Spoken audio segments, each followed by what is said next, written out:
ಈಗ ಸರಿ ಅಂತ ತೋರ್ತದ ನಿನಗೆ? ಒಡ್ಯಾ ಎಂತದು ನಿನಗೆ ಕುಣಿಬೇಕಂತ ಉಂಟು, ಆದ್ರೆ ನಿನ್ನ ಕೈಕಾಲ ಬಿಡುದಿಲ್ಲ.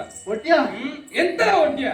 ಒಡೆಯಾ ಬಂದ ಬಂದ ಮರದಲ್ಲಿ ಎಂತ ಮಾಡಿದ್ದೆಂತ ಗೊತ್ತಾಗ್ಲಿಲ್ಲ. ಓ ಹಾಗೆ, ಹೌದು. ಮುಂದುವರಿಸು. ಒಡೆಯಾ ನಾವು ಗಿರಿಜನ ಮಕ್ಕಳು.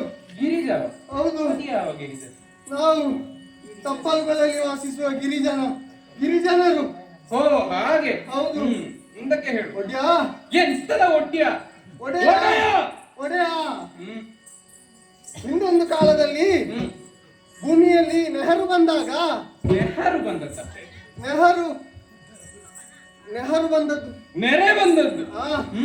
ತಪ್ಪಿದ್ರೆ ಸರಿ ಮಾಡಿಕೊಳ್ಳಿ. ನೆರೆ ಬಂದಾಗ ನಮ್ಮ ಭೂಮಿ ಎಲ್ಲ ನಾಶವಾದಾಗ ನಮಗೆ ತಪ್ಪಲಲ್ಲಿ ಸ್ವಲ್ಪ ಉಂಬಳಿ ಮಾಡಿ ಕಿರಿಂಚಿ ಮಾಡ್ಲಿಕ್ಕೆ. ಕಿರಿಂಚಿ ಕೃಷಿ ಆಗಿರಬಹುದು. ಮುಂದಕ್ಕೆ ಹೇಳಿ. ಕೃಷಿ ಮಾಡಿ ಹೊಟ್ಟೆ ಬಾಡಿಗೋಸ್ಕರ ತಿನ್ನಲು ನೀವು ನಮಗೆ ಉಂಬಳಿ ಜಾಗವನ್ನು ಕೊಟ್ಟಿದ್ದೀರಿ. ಹೌದು, ಉಂಬಳಿ ಕೊಡುದು. ಆಯ್ತು ಬಿಡು, ನೀನು ಮುಂದುವರಿಸಿ. ನಿನ್ನ ಮಾತನ್ನು ಕೇಳಲಿಕ್ಕೆ ನಿಂತರೆ ಆಗೋದಿಲ್ಲ.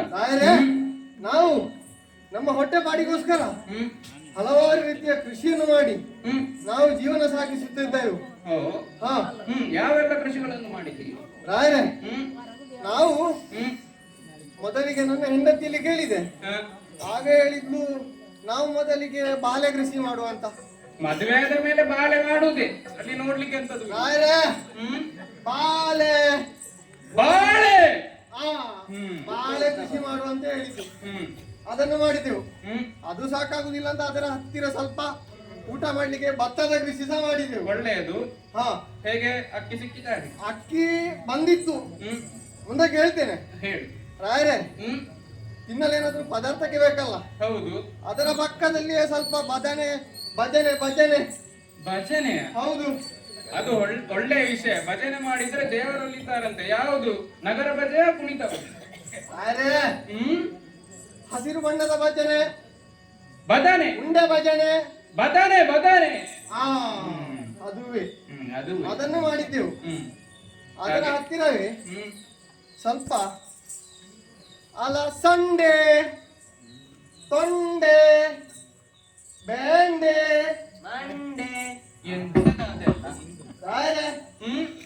ಅಲಸಂಡೆ ಬಳ್ಳಿಯಲ್ಲಿ ಬರುದು, ಗೊತ್ತಾಯ್ತು.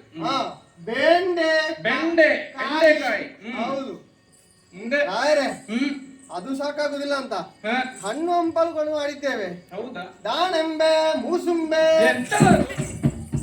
ದಾಳಿಂಬೆ, ಮೂಸುಂಬೆ ಅಂತೆ. ಹಣ್ಣು ದಾಳಿಂಬೆ, ಮೂಸುಂಬಿ. ಹಲವಾರು ರೀತಿಯ ಹಣ್ಣು ಹಂಪಲುಗಳನ್ನು ಮಾಡಿದ್ದೆವು. ಹಾಗೆ ರಾಯರೇ, ಅದರ ಹತ್ತಿರವೇ ಬಳ್ಳಿಯಲ್ಲಿ ಬರುವ ಸೀರೆ ಮಾಡಿದ್ದೇವೆ. ಇಷ್ಟಿಷ್ಟು ಉದ್ದದ್ದು ಸೀರೆ. ಎಂತ ಮಾತಾಡುದ ನೀವು? ಪದಾರ್ಥಕ್ಕೆ ಮಾಡುವಂತಹ ಸೀರೆ. ಹೀರೆ? ಅದುವೇ ಎಲ್ಲ ಮಾಡಿದ್ದೆವು. ರಾಯರೇ, ಅದರ ಹತ್ತಿರವೇ ಕುಂಬಳಕಾಯಿ ಸಹ ಮಾಡಿದ್ದೇವೆ. ನಿಮ್ಮಿಗೋಸ್ಕರ ದೊಡ್ಡ ಕುಂಬಳಕಾಯಿ ತೆಗೆದಿದ್ದೆ. ರಾಯರೇ, ನಿಮಗೆ ಕಪ್ಪ ಒಪ್ಪಿಸ್ಬೇಕಲ್ಲ, ಆ ಸಂದರ್ಭದಲ್ಲಿ ತಂದು ಕೊಡ್ಲಿಕ್ಕೆ ಅಂತ ಇಂತ ದೊಡ್ಡ ಕುಂಬಳಕಾಯಿ. ಮತ್ತೆ ಏನಾಯ್ತು? ರಾಯರೇ, ನಾವು ಬರಿಗೈಯಲ್ಲಿ ಬಂದಿದ್ದೇವೆ. ಹೌದು. ನಾವು ಕೈಗೆ ತುತ್ತು ಬರ್ಲಿಲ್ಲ, ಬಾಯಿಗೆ ತುತ್ತು ಬರ್ಲಿಲ್ಲ. ಕೈಗೆ ಬಂದ ತುತ್ತು ಬಾಯಿಗೆ ಬರ್ಲಿಲ್ಲ. ಏನಾಯ್ತು ನಿಮಗೆ? ರಾಯರೇ, ಪ್ರಾಣಿಗಳ ಉಪಟಳ, ಮೃಗಗಳು. ಹೌದು.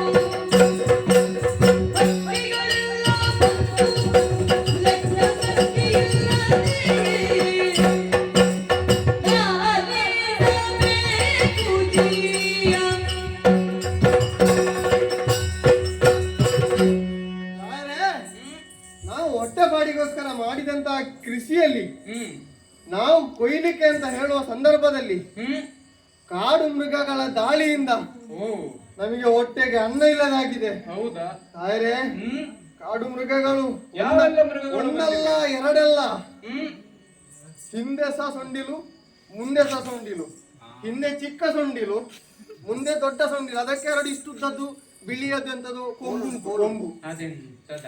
ಹೌದು ಅದಲ್ಲ, ಅದರ ಮುಂದೆ ಇರುವುದು ಸೊಂಡಿಲು, ಹಿಂದೆ ಇರುವುದು ಬಾಲ, ಅದು ಆನೆ. ಹಾ ಸುಂಡ. ಹ್ಮ್ ಸೊಂಡಿಲು. ಹಾ ಸೊಂಡಿಲು. ಸರಿ, ಅದುವೇ. ಮುಂದಕ್ಕೆ? ಅದು ಬಂದದ್ದು ಮಾತ್ರ ಅಲ್ಲ, ಹ್ಮ್ ನಮ್ಮ ಬಾಳೆ ಕೃಷಿಯನ್ನೆಲ್ಲ ಅದರ ಹೊಟ್ಟೆ ಗಟ್ಟಿ ಮಾಡಿ ಅದು ಹೋಯ್ತು. ಓ, ನಮಗೆ ಖಾಲಿ ಅದರ ಎಲೆ ಮಾತ್ರ, ಹೌದಾ? ಅದರ ಕುಂಬೆ ಮಾತ್ರ ಬಾಕಿ. ಹೌದಾ? ಹೌದು. ಬೇರೆ ಯಾವ ಮೃಗ ಅರೆ ಹ್ಮ್ ಮತ್ತೆ ಬಂದಿದೆ ಹ್ಮ್ ಸಿನಿಮಾ. ನಿಮ್ಮ ಹೌದು, ಅವನಿಗೆ ತೋರಿಸಿದ್ದೇನೆ ನಾನು. ಎಷ್ಟಾಗುಂಟು? ರಾಯರೇ, ಅದು ಸಿಂಹ ಮರ. ಎದುರು ಮುಖದಲ್ಲಿ ಎಲ್ಲ ಕೂದಲುಂಟು ಈಗ. ಅದೇ ಅದು ಸಿಂಹ.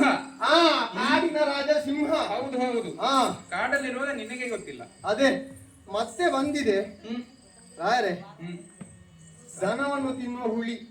ಹುಲಿಯ? ಹಾ ಹುಳಿ, ಹುಳಿ ಬಂದಿದಲ್ಲ. ಎಂತ ನೀನು ಹುಳಿ ಹುಳಿ ಪದಾರ್ಥ ಎಂತಾದ್ರೂ ತಿಂದಿದ್ಯಾ ನೀನು? ಅಲ್ಲ ರಾಯರೇ, ಹ್ಮ್ ದನವನ್ನು ಎತ್ತುಕೊಂಡು ಹೋಗುವಂತ ಹುಳಿ. ಹುಲಿ.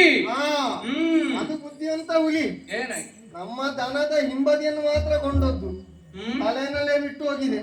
ಅದೇ ಯಾಕೆ ಹಾಗೆ? ಯಾಕೆ ಗೊತ್ತುಂಟ? ಹ್ಮ್ ಹಿಂಬದಿಯಲ್ಲೇ ಅಲ್ಲ ದನಕ್ಕೆ ಹಾಲು ಬರುದು. ಹೌದು. ಹಾಲನ್ನು ಮಾತ್ರ ಕುಡ್ದು ಹ್ಮ್ ಸುಮ್ಮನೆ ಕೂತ್ಕೊಳ್ಬೋದು ಅನ್ಕೊಂಡಿದೆ. ಓ, ತಲೆಯನ್ನು ಕೊಂಡದಕ್ಕೆ ತಿನ್ಲಿಕ್ಕೆ ಹೋಗ್ಬೇಡ. ಬುದ್ಧಿಶಕ್ತಿ ಇರುವಂತ. ಹೌದು. ಮುಂದಕ್ಕೆ? ಹಾಗೆ. ಹ್ಮ್ ಮತ್ತೆ ಬಂದಿದೆ ಹ್ಮ್ ತಾಡುಗೋಣ.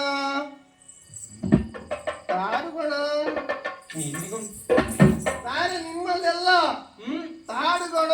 ಕಾಡುಗೋಣ. ಹಾ ಅದು ಬಂದದ್ದು ಮಾತ್ರ ಅಲ್ಲ, ಮತ್ತೆ?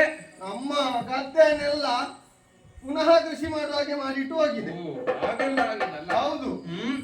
ಮುಂದಕ್ಕೆ? ಹಾ. ಮತ್ತೆ ಬಂದದ್ದು ರಾಯರೇ ಕಾರಗಡ್ಡಿ. ಕಾರಗಡ್ಡಿ? ಹೌದು, ಕಪ್ಪು ಕಾರಗಡ್ಡಿ, ಮುಖ ಮಾತ್ರ ಬಿಳಿ. ಅದು ಕರಡಿ ಆಗಿರಬಹುದು. ಅದುವೇ. ಹ್ಮ್ ಅದು ಅದಕ್ಕಿಂತ ಬುದ್ಧಿವಂತ ಕರಡಿ. ಎಂತಾಯ್ತು? ಹೆಣ್ಣು ಕರಡಿ ಬಂದ್ರೆ ಗಂಡು ಕರಡಿಯನ್ನು ನೋಡುದು, ಸರಿ. ಗಂಡು ಕರಡಿ ಬಂದು ಹೆಂಗಸರನ್ನು ನೋಡುದು. ಸರಿ. ನಮ್ಮಲ್ಲಿಗೆ ಬಂದದ್ದು ಗಂಡು ಕರಡಿ. ಹ್ಮ್ ನೋಡುದೆಂತದ್ದು, ನಮ್ಮ ಅಂಗಳದಲ್ಲಿ ನನ್ನ ಅಜ್ಜಿ ಇದ್ರು 99 ವರ್ಷ ಆದವರು. ಸರಿ. ನಾನು ಒಳಗೆ ಊಟ ಮಾಡ್ತಾ ಇರುವಾಗ ನಂದು ಸತ್ಯ ಕೇಳಿತು. ಅಜ್ಜಿ ಅಂತ? ಹಾ. ಅದು ಎಲ್ಲೇ ಹೋಗಿದೆ ಅಂತ ಹೇಳಿದಾರೆ. ಅದನ್ನು ಹಿಡಿಯುವುದಕ್ಕೆ ಹೋಗ್ಲಿಲ್ಲ. ಹಿಡಿಲಿಕ್ಕೆ ಹೋದೆ, ಹ್ಮ್ ಆವಾಗ ನೆನಪಾಯ್ತು ನನ್ನ ಹೆಂಡತಿ ಮನೆಯಲ್ಲಿ ಇದ್ದಾಳೆ ಅಂತ. ಹಾ. ಅಜ್ಜಿ ಹೋದ್ರೆ ಹೋಗಿ 99 ಆಗಿದಲ್ಲ, ಹಾಗಂತ ಬಿಡುವುದಲ್ಲ. ನೀವು ಆಗದಿದ್ರು ತೊಂದರೆ ಇಲ್ಲ, ನನ್ನ ಹೆಂಡತಿ ಚಿಕ್ಕ ಪ್ರಾಯದವಳು. ಸರಿ ಸರಿ, ಒಳ್ಳೆ ಹಾ. ವಿಷಯ. ಹೌದು. ಮುಂದಕ್ಕೆ? ರಾಯರೇ, ಹ್ಮ್ ಮತ್ತೆ ಬಂದಿದೆ ಹ್ಮ್ ಹಕ್ಕಿಗಳು. ಓ, ಯಾವೆಲ್ಲ ಹಕ್ಕಿಗಳು ಬಂದಿವೆ? ಅವಲಕ್ಕಿ, ಬೆಳ್ತಕ್ಕಿ, ಕುಚ್ಚಿಲಕ್ಕಿ, ಮಂಡಕ್ಕಿ.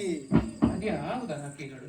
ದೊಡ್ಡ ಮಂಡೆಯ ಹಕ್ಕಿ, ಹ್ಮ್ ದೊಡ್ಡ ರೆಕ್ಕೆಯ ಹಕ್ಕಿ, ಹ್ಮ್ ಬಿಳಿ ಹಕ್ಕಿ, ಹ್ಮ್ ಕುಚ್ಚು ಕುಚ್ಚು ಬಣ್ಣ ಇರುವ ಹಕ್ಕಿ ಹ್ಮ್ ಎಲ್ಲಾ ಬಂದು ನಮ್ಮ ಭತ್ತದ ಕೃಷಿಯನ್ನು ಸರ್ವನಾಶ ಮಾಡಿ ಬಿಟ್ಟಿದೆ.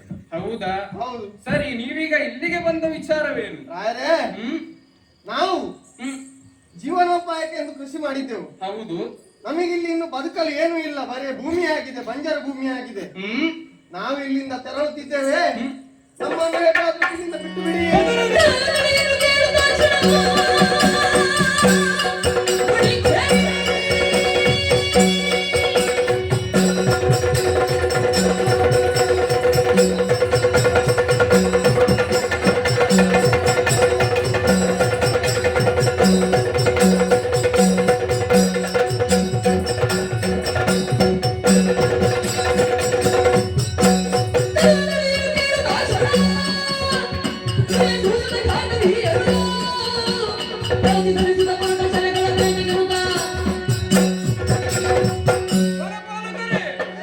ಚಿಂತಿಸದಿರಿ, ಬೆದರದಿರಿ. ಕಾಡು ಮೃಗಗಳ ಹಾವಳಿಯೇ, ಹೌದು. ಚಿಂತಿಸದಿರಿ. ಹಾ. ನಾನೇ ಬರುತ್ತೇನೆ, ಮೃಗಬೇಟೆಯಾಡುತ್ತೇನೆ. ನಡೆಯೋಣ ಅಂತ.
ಸಮಾಧಾನ.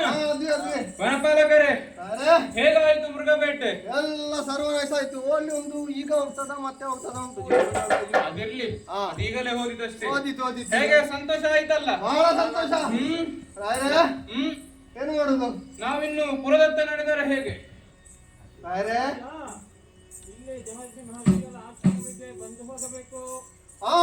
ಓಟ್ ಬಂತು, ಓಟ್ ಬಂತು.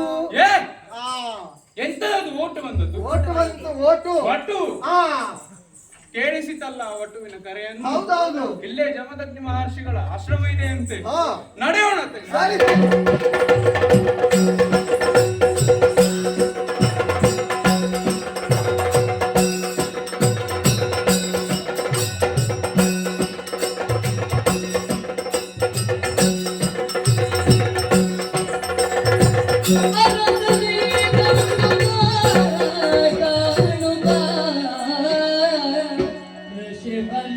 ಕರೆದೊಯ್ದು ಘನ ದರ್ಪಾಸನವನಿ ಕನದರ್ಪಾಸನವನಿತು ಮನದಿ ಪರವಿದೆ ನೆನಲಿಂಗನಂದು ಅರಸನ ಕಾಣುತ್ತ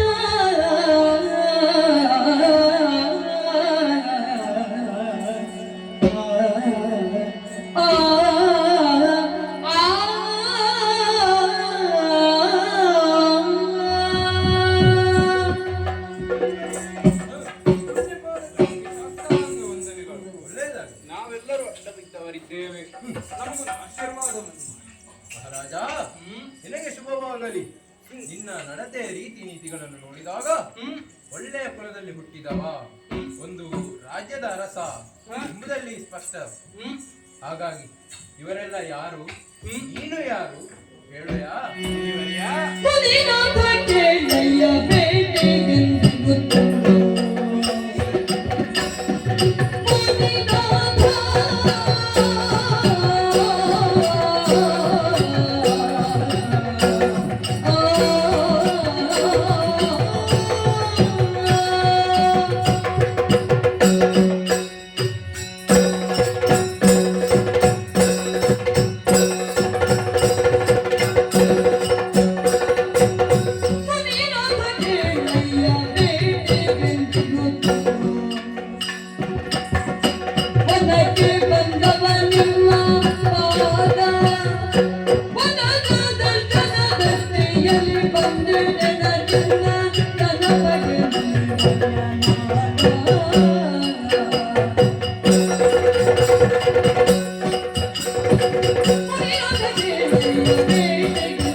ಐಹಯ ವಂಶದ ಕೃತವೀರ್ಯನ ಮಗ ಕಾರ್ತವೀರ್ಯ ಅರ್ಜುನ ನಾನು. ಮಹಿಷ್ಮತಿಯು ನನ್ನ ಪುರ. ವನಪಾಲಕರ ದೂರಿನಂತೆ ವನಕ್ಕೆ ಮೃಗಬೇಟೆಯಾಡುವುದಕ್ಕೆ ಬಂದವನು ನಾನು. ಹೌದೇ? ಮೃಗಬೇಟೆಯು ಮುಗೀತು. ಇನ್ನೇನೋ ಪುರದತ್ತ ನಡೆಯೋಣ ಎನ್ನುವಾಗ ವಟುವಿನ ಕರೆಯೊಂದನ್ನು ಕೇಳಿಸಿಕೊಂಡೆ. ಹಾಗೆ ಬಂದವನು ನಾನು. ನಿಮ್ಮ ದರ್ಶನದಿಂದ ಧನ್ಯನಾಗಿದ್ದೇನೆ.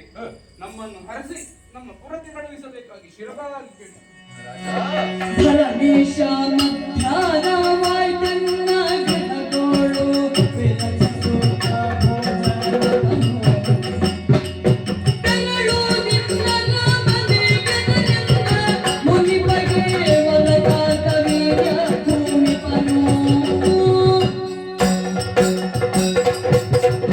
ಮಹಾರಾಜ, ಪೂಜ್ಯರೇ, ನಿನ್ನ ಪರಿಚಯದಿಂದ ಸಂತೋಷವಾಯಿತು. ಈಗ ಇಷ್ಟೆಲ್ಲ ಜನ ಇದ್ದಾರೆ ಅಲ್ವೇ? ಹೌದು. ಇರಲಿ, ನಮ್ಮ ಮನೆಗೆ ಬಂದವರು ಅತಿಥಿಗೆ ಸಮಾನ. ಹೌದು. ಹಾಗಾಗಿ ಗೃಹಸ್ಥನಾದ ನಾನು ನಿಮಗೆ ಆತಿಥ್ಯವನ್ನು ಕೊಡುವುದು ನನ್ನ ಕರ್ತವ್ಯ. ಹೌದು. ಹಾಗಾಗಿ ನೀವು ಸ್ನಾನವನ್ನು ಮಾಡಿ ಬನ್ನಿ. ನಿಮಗೆ ಭೋಜನದ ವ್ಯವಸ್ಥೆಯನ್ನು ನಾನು ಮಾಡುತ್ತೇನೆ.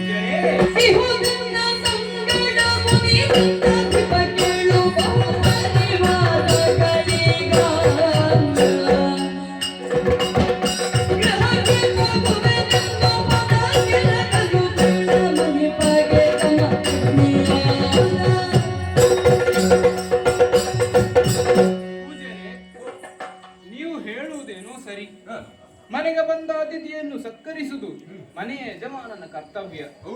ಆದರೆ ನಾವು ನಮ್ಮವರನ್ನು ಕೂಡ ನೋಡಬೇಕಲ್ಲವೇ? ನಮ್ಮವರು ತುಂಬಾ ಮಂದಿ ಜನ ಇದ್ದಾರೆ. ಹಾಗಿರುವಾಗ ನಿಮಗೆ ಭೋಜನದ ವ್ಯವಸ್ಥೆ ಮಾಡುವುದಂತೂ ಕಷ್ಟಕರ. ನಾವು ಹೊರಗಟ್ಟು ತೆರಳುತ್ತೇವೆ. ಮಹಾರಾಜ ಎನಿತು ನಿನ್ನಯ ಕೂಡ ಪರಿವಾರವಿತ್ತೊಡೆ ಜನರ ಕೇಳೆ ನೈತಿ ಕ್ಷಣದಲ್ಲಿ. ಗದ ಬೇಗ ಸ್ನಾನವನ ತಡೆಕ ಬರುವುದೆಂದನು ತನ್ನ ಮನೆಯಲ್ಲದಲ್ಲಿ. ಎನಿತು ನಿನ್ನಯ ಕೂಡ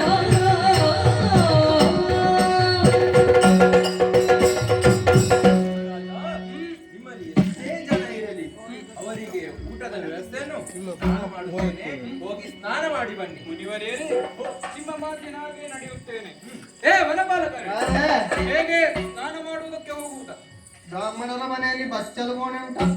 ಎಂತದ ಬ್ರಾಹ್ಮಣರ ಮನೆಯಲ್ಲಿ ಬಂದು ಬಚ್ಚಲು ಕೋಣೆ? ಬಿಸಿ ನೀರು ಬೇಕು ನನಗೆ, ಇಲ್ಲದೆ ಸ್ನಾನ ಆಗುದಿಲ್ಲ ನನಗೆ. ನೀನು ಕಾಡಲ್ಲಿ ಅಲ್ವ ಇರುವುದು? ನಿನಗೆ ಅಲ್ಲಿ ಬಚ್ಚಲು ಮನೆಯಲ್ಲಿ ಉಂಟು. ಅಲ್ಲಿ ನಾನೆಲ್ಲ ವ್ಯವಸ್ಥೆ ಮಾಡಿದ್ದೇನೆ. ಹೋದಲ್ಲಿ ನಿನಗೆ ಆಗುವುದಿಲ್ಲ. ಹೌದು. ಊಟ ಮಾಡಬೇಕಾದ್ರೆ ಸ್ನಾನ ಮಾಡಿ ಆಗ್ಬೇಕು. ರಾಯರೇ, ಹ್ಮ್ ಮೊದಲೊಂದು ಮಾತುಂಟು. ಎಂತದು? ನಾರಾಯಣ ನಾರಾಯಣ ಅಂತ ಹೇಳಿದ್ರೆ ನಿಂತಲ್ಲಿಯೇ ಸ್ನಾನ ಮಾಡಿದ ಫಲ. ಆದ ಕಾರಣ ನಾನು ಇಲ್ಲಿ ನಿಂತು ನಾರಾಯಣ ನಾರಾಯಣ ಅಂತ ಹೇಳ್ತೇನೆ. ಹಾಗೆ ನೀವು ಹೋಗಿ ನದಿಯಲ್ಲಿ ಚಂದ ಸ್ನಾನ ಮಾಡಿ ಒಂದು ಬನ್ನಿ. ವಿಷಯ. ಹಾಗಾದರೆ ಗೋವಿಂದ ಗೋವಿಂದ ಅಂತ ಹೇಳಿದರೆ ಹಾ. ಊಟ ಮಾಡಿದ ಫಲ ಕೂಡ ಸಿಗ್ತದಂತೆ. ಹಾಗಿದ್ರೆ ನೀನು ಅದನ್ನು ಮಾಡು. ಅದು ಸಾಧ್ಯ ಇಲ್ಲ. ಹೊಟ್ಟೆ ಹೊಟ್ಟೆ ಹಸಿತ ಉಂಟು. ಹಾಗಾದರೆ ಸ್ನಾನ ಮಾಡಿ ಆಗಬೇಕು. ಸರಿ, ಹೋಗುವ. ನಡೆಯೋಣ. ಹೊಟ್ಟೆ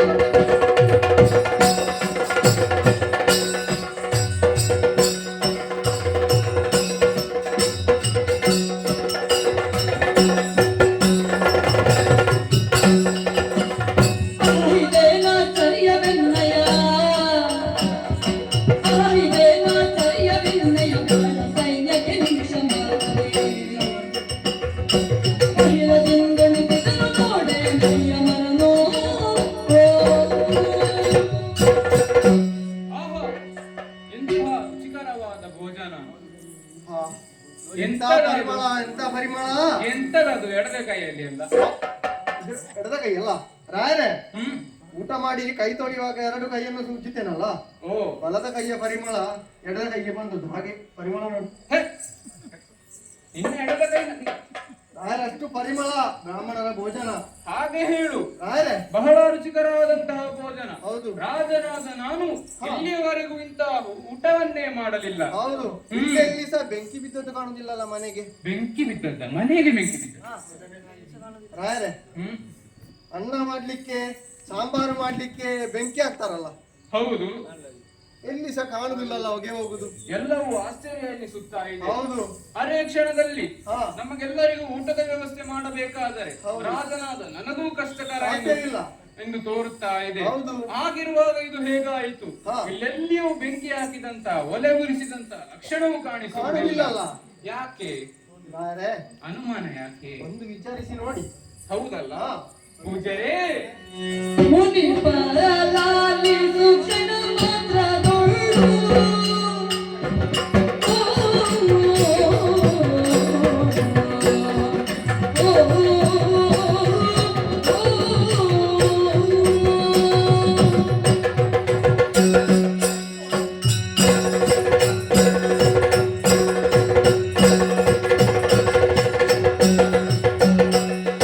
ಮುನಿ ಪರಲಾಲಿಸು ಕ್ಷಣ ಮಾತ್ರದೊಳು ಎನ್ನಯ್ಯ.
ರುಚಿಕರವಾದ ಭೋಜನವನ್ನು ಬಡಿಸದ ರೀತಿಯಾದರೂ ಹೇಗೆ? ಒಂದು ಕುತೂಹಲ ಉತ್ತರವನ್ನು ತಿಳಿಸುವಿರಾ? ಜನಪನೇ ಕೇಳಿಯ ಯಜ್ಞವ ನಡೆಸಲು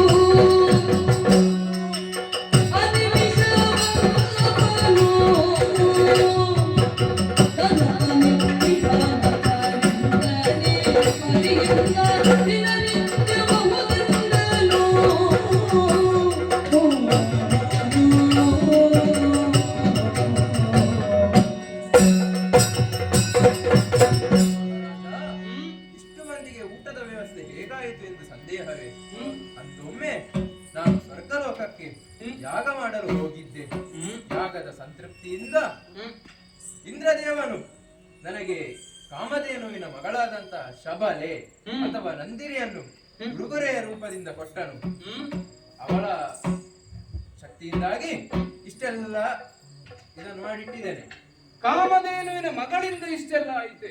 ವನಪಾಲಕರೇ ಅರೆ, ನೋಡಿದೀರಾ? ಹೌದು. ಇಷ್ಟೆಲ್ಲ ವ್ಯವಸ್ಥೆಯನ್ನು ಮಾಡಿದ್ದು ಈ ಒಂದು ಹಸುವಂತೆ. ರಾಯರೇ, ಹ್ಮ್ ಈ ದನ ಹಾಲು ಮತ್ತು ಗಂಜಲನ್ನು ಕೊಡುದು ನೋಡಿದ್ದೇನೆ. ಹ್ಮ್ ಈ ಊಟ ಕೊಡುದು ಅಂತ ಹೇಳಿದ್ರೆ ಒಂದು ಆಶ್ಚರ್ಯವಲ್ಲ. ವಿಚಿತ್ರ ಅನಿಸುತ್ತಾ ಇದೆ. ರಾಯರೇ, ಆದರೆ ಇದು ನಮ್ಮಲ್ಲಿ ಇದ್ರೆ ನಮ್ಮ ಅಡಿಕೆಗೆ ಜನರೆಲ್ಲ ಕಮ್ಮಿ ಅಲ್ವಾ? ಹೌದು, ನಮಗೆ ಎಷ್ಟು ಜನ ಬಂದ್ರು ಊಟ ಬಡಿಸಬಹುದು. ನಮ್ಮಲ್ಲಿಗೆ ಜನ ಬರ್ತಾರಲ್ಲ ನಿಮ್ಮನ್ನು ನೋಡ್ಲಿಕ್ಕೆ. ಒಳ್ಳೆ ವಿಷಯ.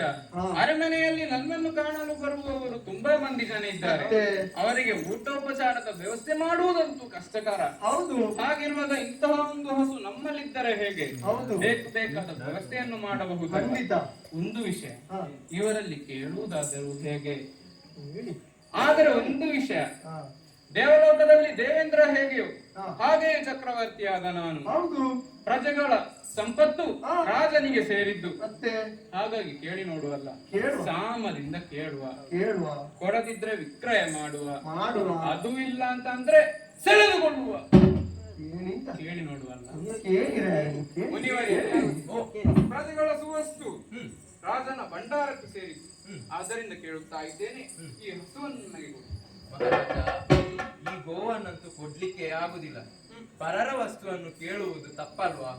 ಹಾಗಾಗಿ ಈ ಗೋವನ್ನು ಕೊಡಲಾರೆ. ನೀವು ಹಾಗೆ ಕೊಡುವುದು ಬೇಡ. ನಾವೊಂದು ಕ್ರಯ ನಿರ್ಣಯ ಮಾಡುವ. ಏನದು? ಈ ಒಂದು ಹಸುವಿನ ಬದಲಿಗೆ 1000 ಹಸುಗಳನ್ನೇ ನಾನು ಕೊಡುತ್ತೇನೆ. ಇದೊಂದು ನನ್ನ ಯೋಚನೆ. 1000 ಹಸುಗಳು ಕೊಟ್ಟರು ಸಾಕಾಗುದಿಲ್ಲ. ಯಾಕಂದ್ರೆ ಇದು ಬೆಲೆ ಕಟ್ಟಲಾಗದ ಹಸು ಅಲ್ವೇ? ಹಾಗಾಗಿ ನಾನು ಇದನ್ನು ಕೊಡುವುದೇ ಇಲ್ಲ. ಕೊಡುವುದಿಲ್ಲವೇ? ಕೊಡುವುದಿಲ್ಲ. ಕೊಡುವುದಿಲ್ಲವೇ? ಇಲ್ಲ. ಕೊಡುವುದಿಲ್ಲವೇ?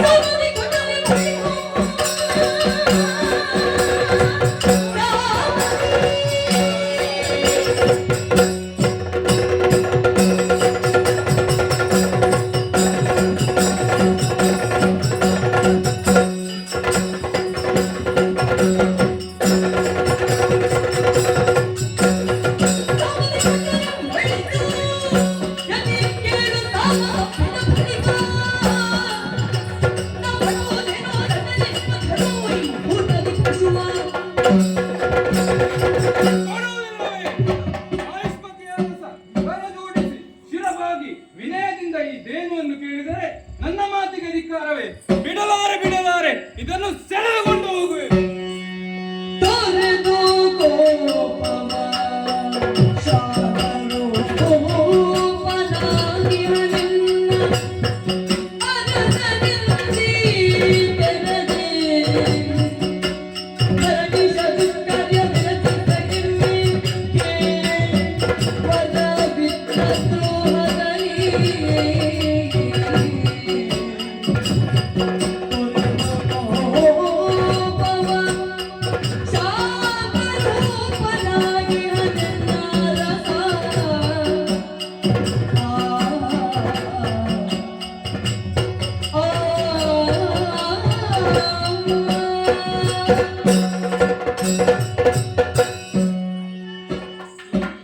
ನನ್ನವರು ಕೋಪವನ್ನು ಬಿಟ್ಟು ಅದೆಷ್ಟೋ ಕಾಲಗಳಾಯಿತು. ಈ ದೇನುವನ್ನು ನೀನು ಬಯಸುತ್ತಿದ್ದಿ. ಬ್ರಾಹ್ಮಣರ ಸಿಟ್ಟಿಗೆ ಬಲಿಯಾಗಬೇಡ. ಈ ಧೇನುವನ್ನು ಕೊಡಲಾಗುವುದಿಲ್ಲ. ಹಿಂದೆ ಸರಿಯಪ್ಪ. ಕೇಳಿದಿರೇ? ಬೆಳಗಿನ ಮಾತನು ಬೆಳಗಿನ ಮಾತನೆತ್ತಡ ನಾಡದಿರು ನಿನ್ನ ನುಡಿ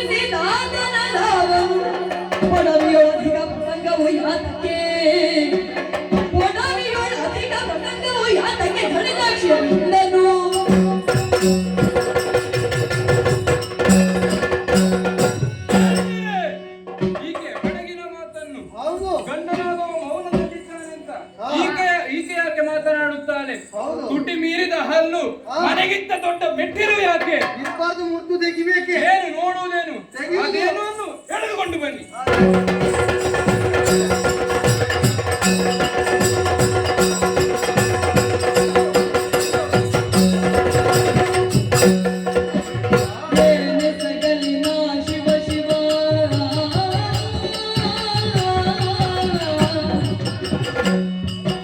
ಆದಿಯನೆ ಸಗುತ್ತಲಿ ಪರಿ ರೇಣುವನವನಿ ಪರೈವರಿ ಕಾನತಿ ಚಲದಿಂದ ರೇಣುವನವನಿ ಪರೈವರಿ ಕಾನತಿ ಚಲದಿಂದ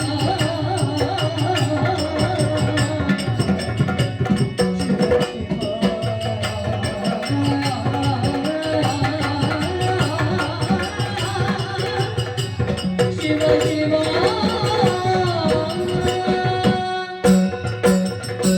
ರೇಣುಕಾ, ಏನಾಗಿ ಹೋಯಿತು? ಹೌದು. ಇಂದ್ರದೇವನಿತ್ತಂತಹ ದಾನವನ್ನು ಮಹಾರಾಜನು ಎಳೆದುಕೊಂಡು ಹೋದನಲ್ಲ. ಹೌದಲ್ಲ? ಇವನಂತ ಕಡು ಪಾಪಿ ಇನ್ಯಾರೂ ಇಲ್ಲ.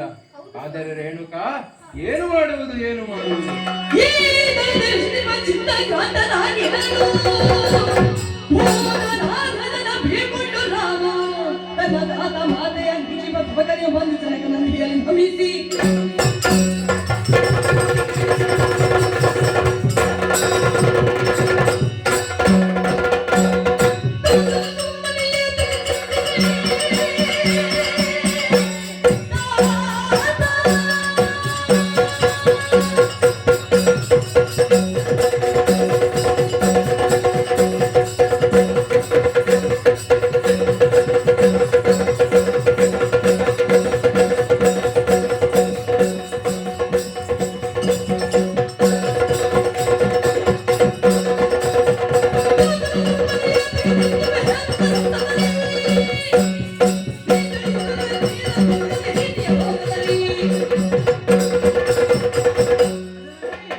ಹೋಲಿಸಿಕೊಂಡಿದ್ದೇನೆ. ಶುಭವಾಗಲಿ. ಕೈಲಾಸಕ್ಕೆಂದು ಪರಶು ವಿದ್ಯೆಗೆ ಹೋದವ ನಾನು. ಹೋಗುವಾಗ ಸಂತೋಷದಿಂದ ಕಳುಹಿಸಿಕೊಟ್ಟಿದ್ದೀರಿ. ಹೌದು. ಬಂದು ನೋಡಿದರೆ ಬೇಸರ. ಯಾಕೆ ಈ ಬೇಸರ? ಅದು ಹಾಗೆ. ಮಗನೇ ಲಾಲಿಸಿ ಕೇಳು ದುಕುಟದ ಬಗೆಯ ದುಕುಟದ ಬಗೆಯ ನಮಗಿತ್ತಾಯಾರದ ಪಶುವನು ವಿಕಟತನ ತೊಡಿದು ಕೃತವೀರ್ಯನ ಸುತ ಎಳೆದೊಯ್ದು ಕೃತವೀರ್ಯನ ಸುತ ಎಳೆದೊಯ್ದು ಮಮ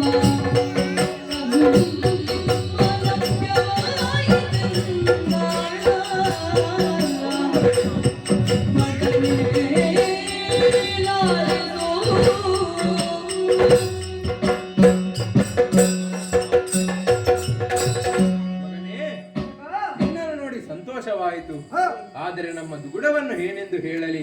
ಏನು? ಕೃತವೀರ್ಯನ ಮಗನಾದಂತಹ ಹ, ಮಹಿಷ್ಮತಿಯ ಅರಸ ಹ, ಆತನು ಹ, ಇಲ್ಲಿಗೆ ಬಂದು ಆತಿಥ್ಯವನ್ನು ಸ್ವೀಕರಿಸಿದ. ಹೇಗೆ ಆಯಿತು ಎಂದು ಕೇಳಿದ. ಏನು? ನಮ್ಮ ಧೇನುವಿನ ಬಗ್ಗೆ ಹ, ವಿಚಾರವನ್ನು ಅರುಹಿದೆ. ಹ, ಅದನ್ನು ಬಯಸಿ ಹ. ಅದನ್ನು ಎಳೆದುಕೊಂಡು ಹೋದನು ಮಗನೇ.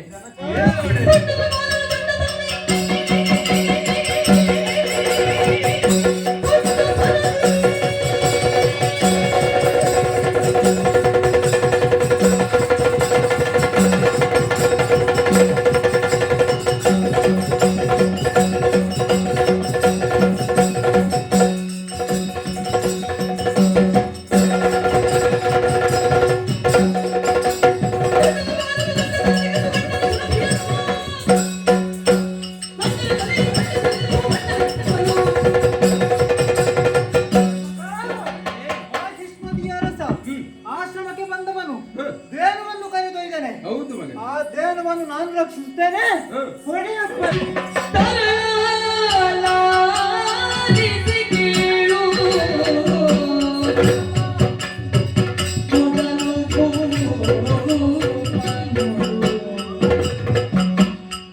ರಚಿಸಿ ಸಾಮನೆ ತರುಗನು ಕೇಳು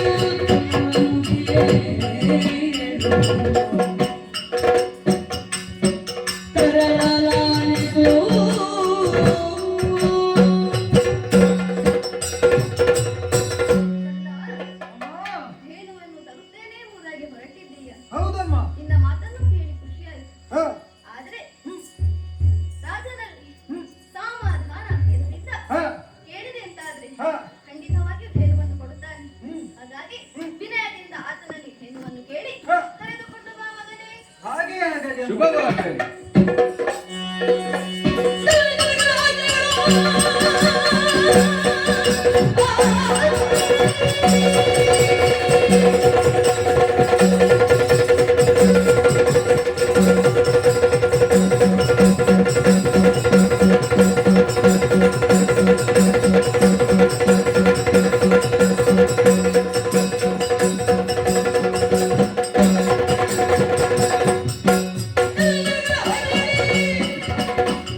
ಕರ್ತವೀರ್ಯರನ್ನು ಸೊಕ್ಕಳಿಸಬೇಕು ತಿರಸ್ತೇನೆ ಅಂತ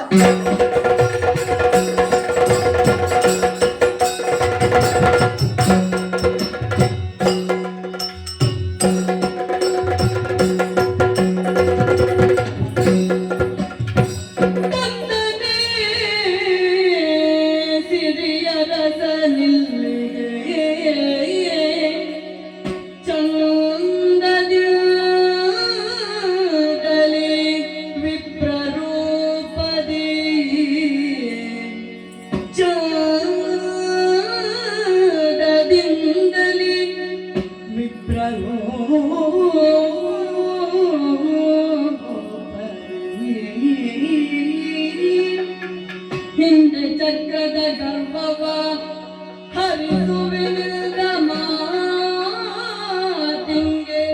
ಬಂದನೆ ಬಂದನೆ ಸಿರಿಯ ರಸನಿಲ್ಲಿಗೆ ಬಂದನೆ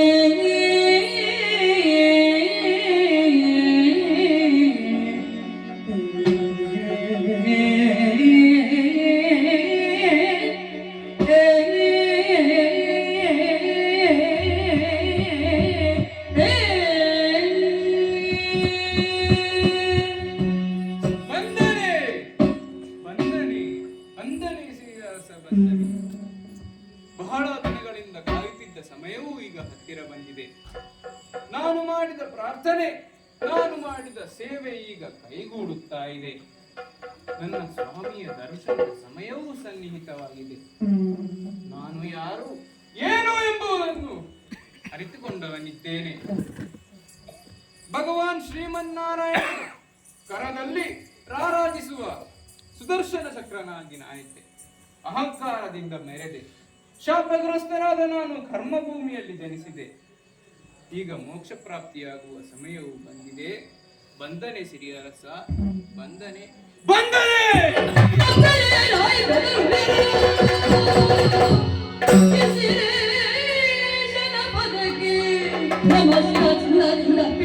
ಪರಿಜನ ಬೃಂದ ಸುನೀತ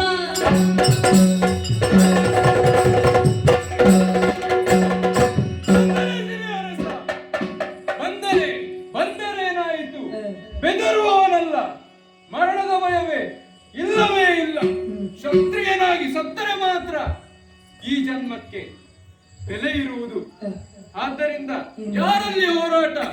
ನನ್ನ ದೇವನಲ್ಲಿ ಮೋಕ್ಷಕ್ಕಾಗಿ ಹೋರಾಟ. ನಾನು ಮಾತ್ರವೇ. ನನ್ನನ್ನು ನಂಬಿರುವವರು ಕೆಲವರಿದ್ದಾರೆ. ಅವರಿಗೆ ದೇವರಿಂದಲೇ ದಾರಿಯಾಗಬೇಕು. ಎಲ್ಲಿ ಕಾಲಕ್ಕೆ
ಪಾದದಿಂದ ನಿನಗೆ ವಂದಿಸುತ್ತಿದ್ದೇನೆ. ಎದ್ದೇಳು.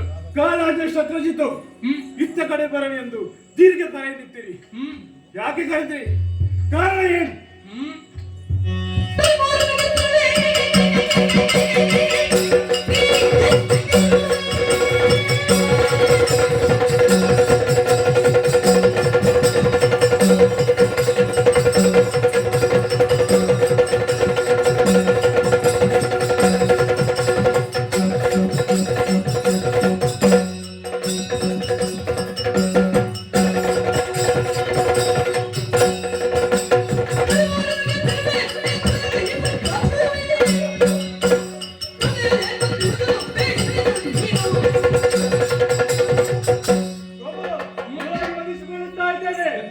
ನಮ್ಮದೇ ಆದಂತ ಕಾರ್ಯ ತೊಡುವಂತ ವೇಳೆ ನಿಮ್ಮ ಕರ ಹೇಳ್ತಲ್ಲ, ಯಾಕೆ ಏನು?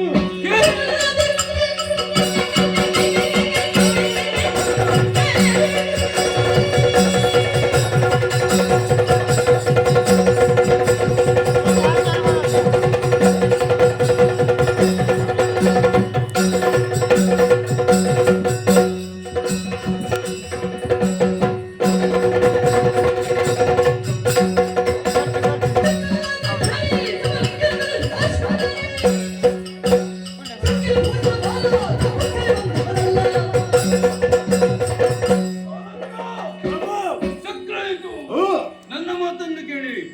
ವನಪಾಲಕರ ದೂರಿನಂತೆ ಮೃಗಬೇಟೆ ಹೇಳುವುದಕ್ಕೆ ಹೋದ ಸಂದರ್ಭ ಜಮದಗ್ನಿಯ ಆಶ್ರಮದಿಂದ ಒಂದು ದೇಹವನ್ನು ಸೆಳೆದುಕೊಂಡು ಬಂದಿದ್ದೆವು. ಆತರ ಮಗ ಮಣಿಕುಮಾರ ನಮ್ಮನ್ನು ವಿಚಾರಿಸುವುದಕ್ಕಾಗಿ ಬರುತ್ತಿದ್ದಾನಂತೆ. ಏನು ನಿಮ್ಮ ಅಭಿಪ್ರಾಯ?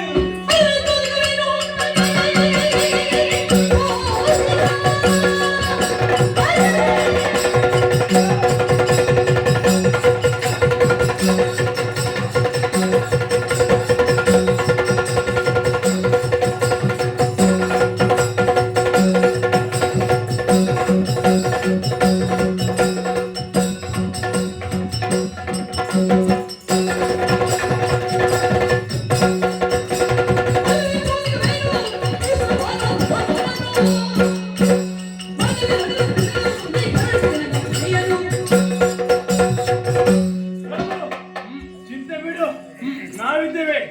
ನಾವು ಯಾರು ಬಂದು ಎದುರಿಸುತ್ತೇವೆ.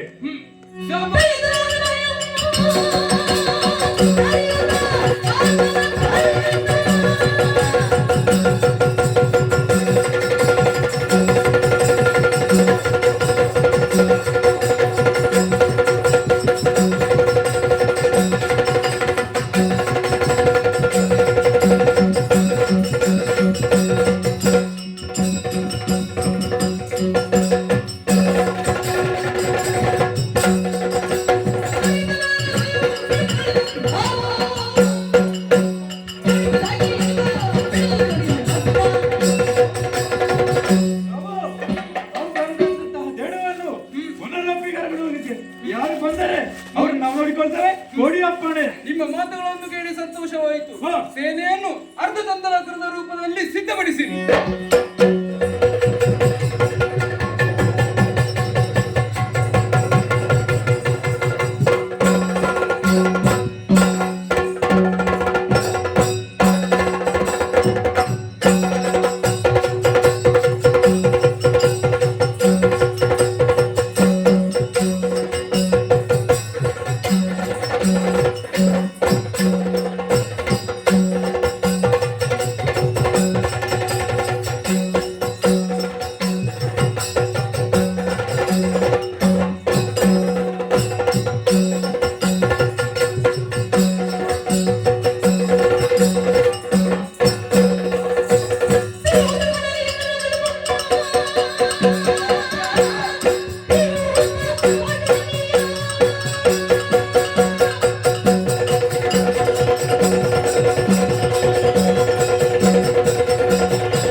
ನೀನು ಸಿಕ್ಕಿದ್ದು ಒಳ್ಳೆದಾಯ್ತು. ನನ್ನ ಮನೆಯಲ್ಲಿ ಪೂಜೆ ಪುರಸ್ಕಾರ ಮಾಡುವುದಕ್ಕೆ ಬೇಕಾಯ್ತು ಒಂದು ಜನಸೆ ಬೇಕಂತ. ಹೌದಾ? ನೀನು ಸಿಕ್ಕಿದ್ದು ಒಳ್ಳೆದಾಯ್ತು. ನೀನು ಬರುದು ಒಳ್ಳೇದು, ಇಲ್ಲ ನಿನ್ನ ತಲೆ ಕಡಿತಾರೆ.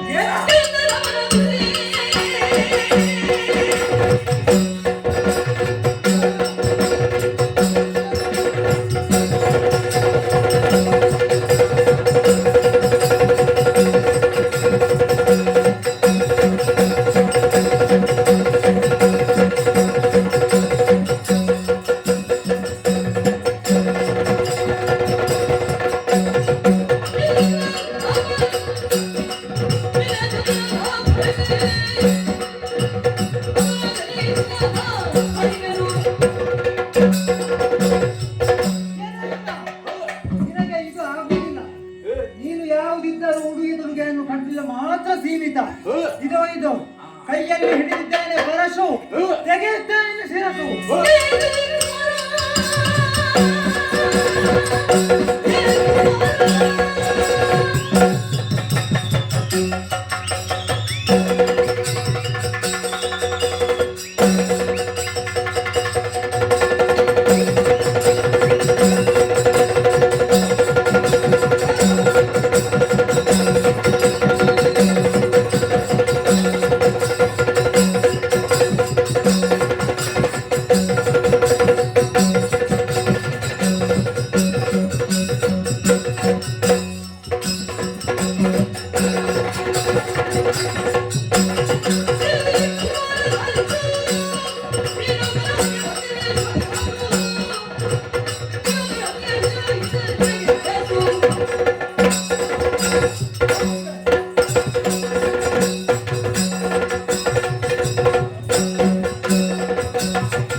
ಆಶ್ರಮಕ್ಕೆಂದು ಬಂದವ ದೇವವನ್ನು ಬಲತ್ಕಾರವಾಗಿ ಕರೆದೊಯ್ದಿದ್ದೀಯ.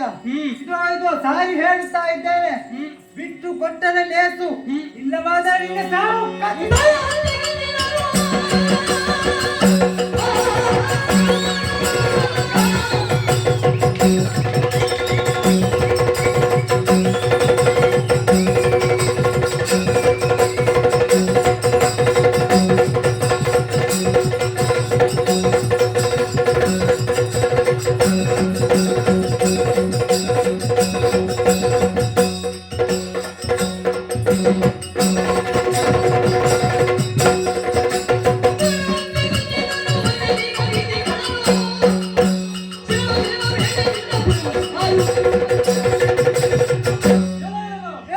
ನಿನ್ನ ಶೌರ್ಯಕ್ಕೆ ಮೆಚ್ಚಿದವನು ನಾನು.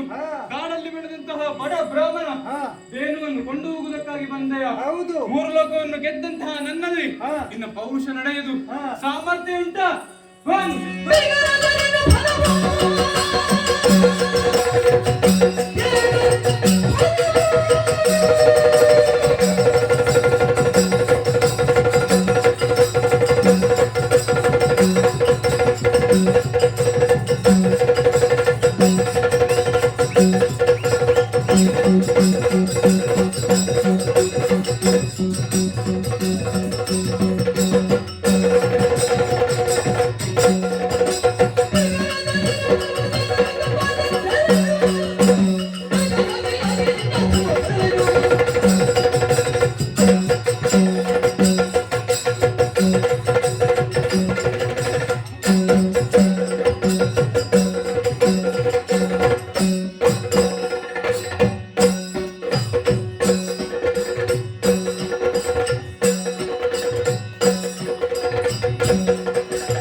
ಪುನರಪಿ ಸುದರ್ಶನ ಆಗಿ ವಿಷ್ಣುವಿನ ಕೈ ಸೇರಿದ್ದಾನೆ.